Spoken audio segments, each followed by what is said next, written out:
Evangelho de João,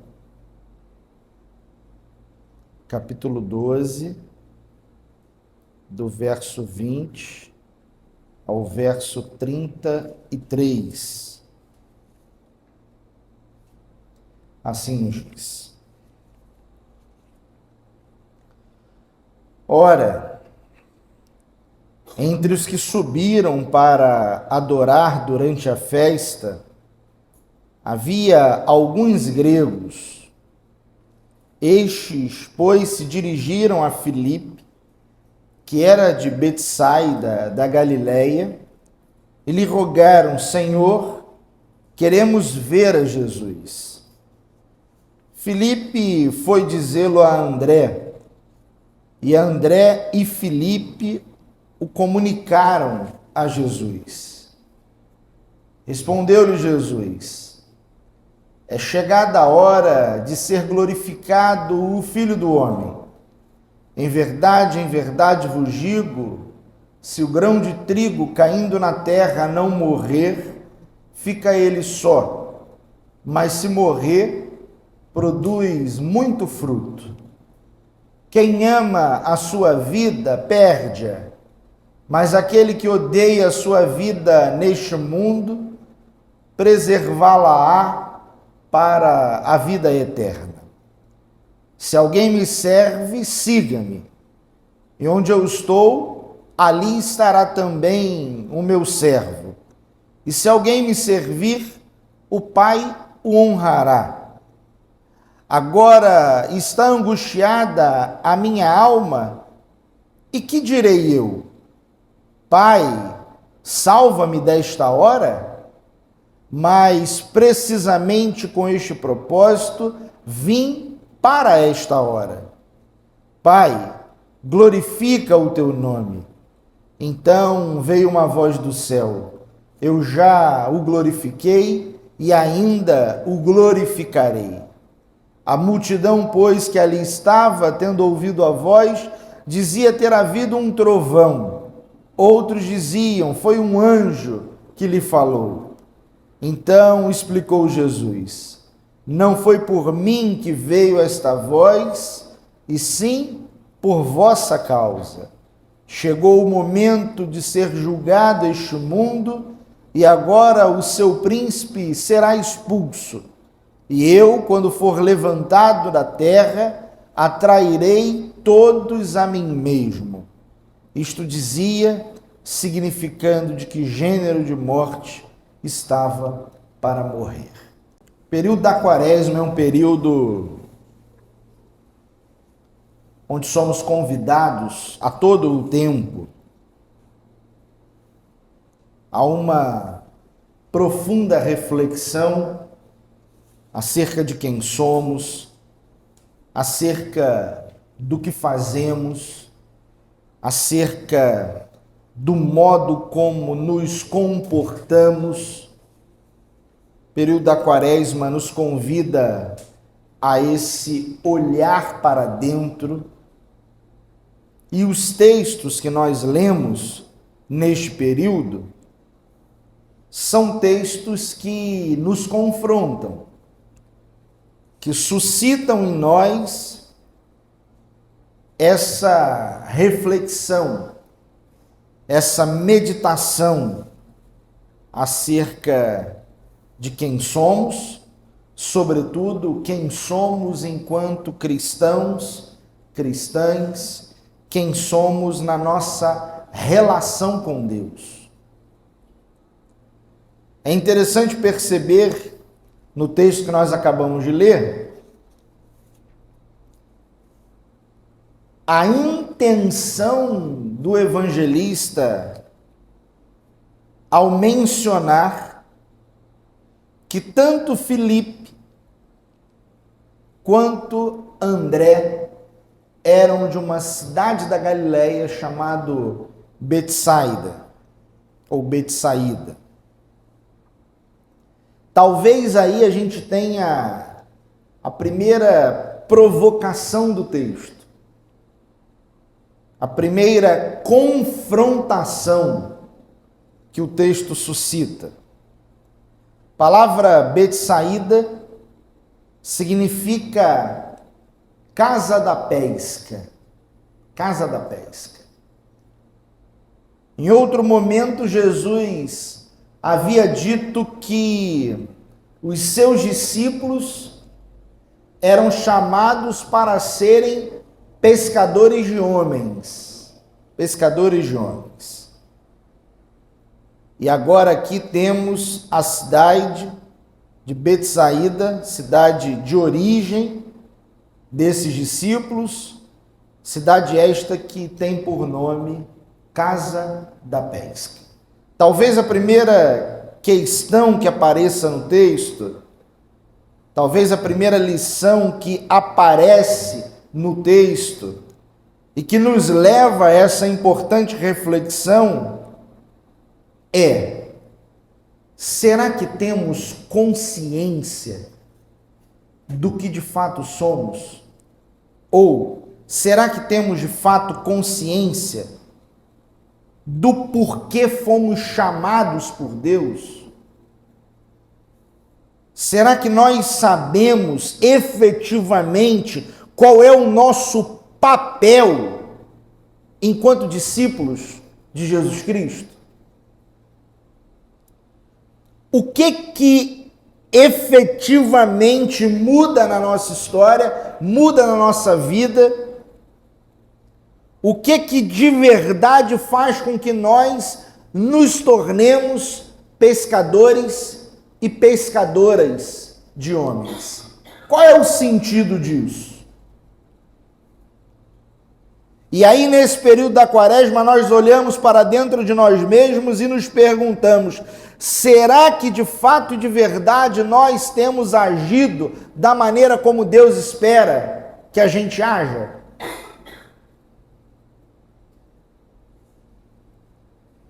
Quantas vidas são impactadas pela nossa vida?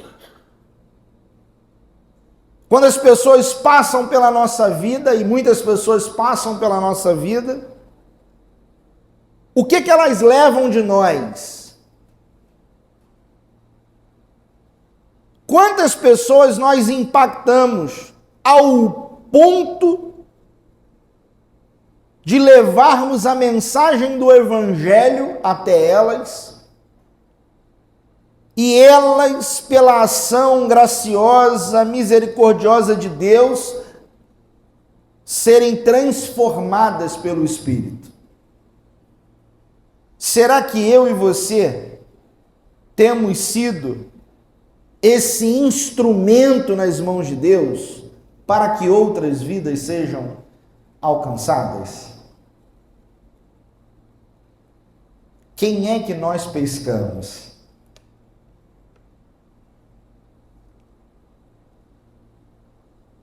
Quantos peixes você tem aí na sua rede? Quantos peixes foram pescados por você? Quantas vidas foram transformadas por Deus através da sua pesca? Como igreja, como comunidade de fé, quem nós temos pescado, se é que a gente tem pescado alguém? Quantas vidas vêm sendo transformadas, impactadas pelo poder de Deus através daquilo que nós fazemos enquanto discípulos, enquanto pescadores e pescadoras de homens? Porque, de alguma maneira, o que o texto está dizendo para nós é que se nós não pescamos, alguma coisa está errada. Tem alguma coisa errada.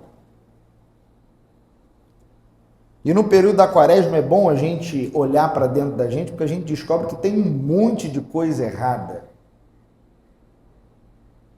E que precisa ser consertada, que precisa ser reparada. É interessante que o texto ele vai prosseguir, e se numa primeira provocação o texto nos faz pensar no porquê fomos chamados, e o que de fato significa ser um discípulo de Jesus, afinal de contas, André, Felipe, a Cássia, a Josi, né, a Alexandra, o Rodrigo, todos nós fomos igualmente chamados para sermos pescadores de homens. Deus nos chamou para que, através da nossa vida, outras vidas sejam alcançadas. Mas é interessante que o texto prossegue, e aí o texto vai nos falar que, num dado momento, algumas pessoas procuram Filipe e elas dizem que querem ver Jesus. A gente está falando aqui de um contexto onde as pessoas estão em Jerusalém por conta da festa da Páscoa, a cidade está ali cheia de gente. E aí então, algumas pessoas procuram Filipe e pedem para ver Jesus. Só que tem um detalhe. O texto vai dizer que essas pessoas eram gregas, que os gregos procuram Filipe e pedem para ver Jesus. Certamente porque eles ficaram sabendo dos milagres feitos por Jesus, eles ficaram sabendo das curas e dos sinais feitos por Jesus, eles ficaram sabendo da história de Lázaro, que havia sido revivido por Jesus. E agora eles estão interessados e querem saber quem é Jesus. E aí é interessante que esse homem, esse discípulo chamado Filipe, que era um pescador de homens, ao invés de fazer exatamente aquilo que ele deveria fazer, que era apresentar Jesus para aqueles que queriam conhecer a Jesus, ele não faz isso. Ele não faz isso. Às vezes a gente lê o texto e não percebe os detalhes do texto. Filipe deveria ter apresentado Jesus a esses homens. Imediatamente apresentado Jesus a esses homens. Eles estão perguntando acerca de Jesus, eles querem conhecer Jesus. Filipe não faz isso. O texto vai dizer que Filipe vai até André, falar com André, e que depois então eles juntos vão até Jesus, para comunicar a Jesus o desejo daqueles homens gregos em conhecê-lo. A gente não percebe o detalhe que está aí presente no texto, quando a gente lê muito rapidamente, mas se a gente conhece o contexto e a gente sabe que nesse contexto aqui havia uma grande discussão, essa era uma crise que a igreja passava por ela, havia uma grande discussão acerca de quem deveria conhecer Jesus ou a quem o evangelho deveria ser pregado. A palavra deve ser anunciada, Jesus deve ser anunciado para os judeus ou para os não-judeus também. Quem é digno de receber a mensagem do Evangelho? Para quem a mensagem deve ser pregada? De certa forma, o texto nos mostra aqui um certo preconceito. Eles primeiro conversam entre si, para depois então eles irem até Jesus.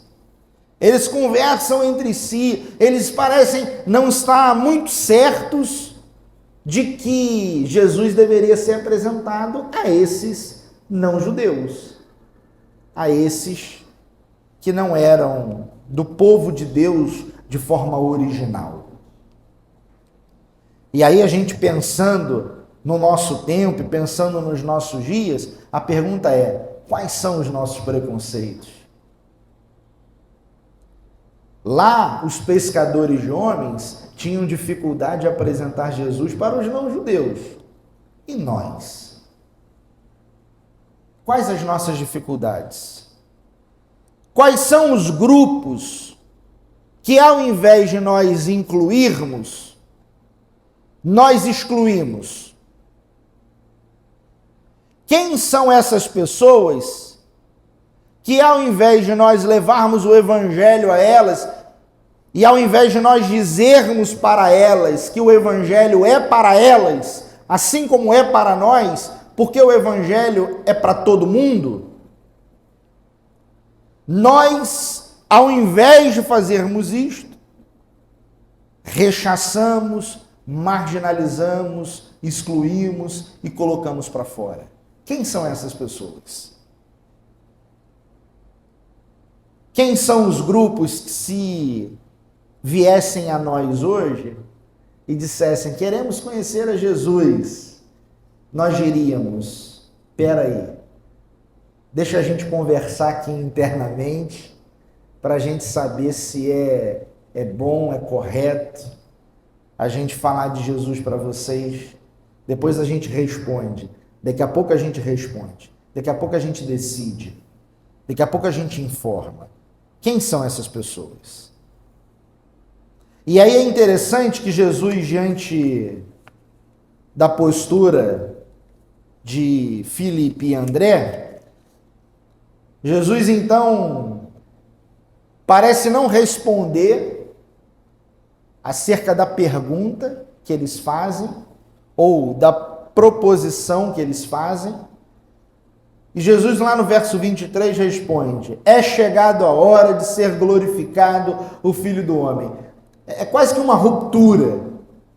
Eles estão agora interessados em levar os gregos até Jesus, Jesus até os gregos. Eles estão mais ou menos convencidos de que devem fazer isso, ou estão esperando Jesus dizer alguma coisa acerca, se Jesus concordaria ou não concordaria. E Jesus então não responde acerca disso e vai falar de algo muito mais profundo. Ele vai dizer, é chegada a hora de ser glorificado o Filho do Homem. Em verdade vos digo, se o grão de trigo caindo na terra não morrer, fica ele só. Mas se morrer, produz muito fruto. Quem ama a sua vida, perde-a. Mas aquele que odeia a sua vida neste mundo, preservá-la-á para a vida eterna. Se alguém me serve, siga-me. E onde eu estou, ali também estará o meu servo. E se alguém me servir, o Pai o honrará. É interessante que Jesus agora começa a falar da sua morte. E se a questão ali primeira era para quem o evangelho deveria ser anunciado, Jesus está dizendo, olha, além de vocês não entenderem isto, parecem não terem entendido também o porquê Deus está aqui. Vocês estão equivocados. Vocês estão esperando um Messias numa perspectiva que não é a correta. Pois eu vim para morrer. Eu vim para sofrer, morrer, ter a minha vida ceifada, entregar a minha vida como expressão máxima do meu amor. E aí é quase que como Jesus dizendo, eu entrego a minha vida, eu morro por vocês, eu expresso o meu amor de forma máxima, o amor de Deus de forma máxima é a sua própria doação, e vocês estão se perguntando para quem eu faço isto? Vocês querem algo só para vocês? Vocês querem ser detentores de Deus? Querem que a mensagem seja só para vocês? Vocês não entenderam absolutamente nada. E aí é curioso que o texto nos convida agora a uma segunda reflexão. Será que nós estamos dispostos de verdade a seguir a Jesus, sabendo que o caminho de Jesus é um caminho de morte e uma morte necessária? Não é uma morte como um acidente de percurso. Não é uma morte como algo que aconteceu por um acaso e poderia não ter acontecido. Não, não é isso. Jesus está dizendo que veio para morrer, que veio para entregar a sua vida, para doar-se de tal forma que teria ele a sua vida ceifada, retirada. O texto vai dizer que ele será erguido. E aí, nesse momento, nós nos lembramos do texto que nós lemos lá na semana passada, que faz menção à serpente erguida lá no deserto. Então, tal qual a serpente foi erguida no deserto, Jesus então será erguido também na cruz. E as pessoas lá no deserto olhavam para a serpente e elas eram curadas. E agora a salvação e a libertação virá para aqueles que virem Jesus, que reconhecerem a cruz como sendo essa expressão máxima do amor de Deus por nós. A pergunta é: nós estamos dispostos a esse segmento? Nós estamos interessados em sermos de fato servos de Deus? Porque o texto está dizendo: se alguém me serve, ou seja, se você é servo, se você é discípulo, você deve seguir. Se alguém me serve, siga-me. E onde eu estou, ali estará também o meu servo. Será que nós queremos esse caminho? Enquanto pessoas, enquanto igreja? Tudo isto recebemos de mensagem de Deus para nós e de provocação que o Evangelho nos faz nesse quinto domingo da Quaresma, para que a gente possa olhar para dentro, para que a gente possa refletir, para que a gente possa se perguntar: será que de verdade a gente sabe quem é a gente enquanto discípulo e o que Deus espera de nós enquanto servos e servas dele? Que o próprio Espírito Santo confirme e complete a sua palavra em nosso coração, que nós sejamos edificados por Deus e que nós possamos, mais do que compreender aquilo que a gente leu aqui nesta manhã, a gente tenha condições sim de aplicar isto à nossa vida. Se nós compreendemos e a nossa vida não é transformada, não valeu de nada. É importante que a gente compreenda, a gente aplique e a nossa vida seja de fato e de verdade transformada por Deus. Que assim Deus nos ajude, que assim o nosso Deus nos abençoe.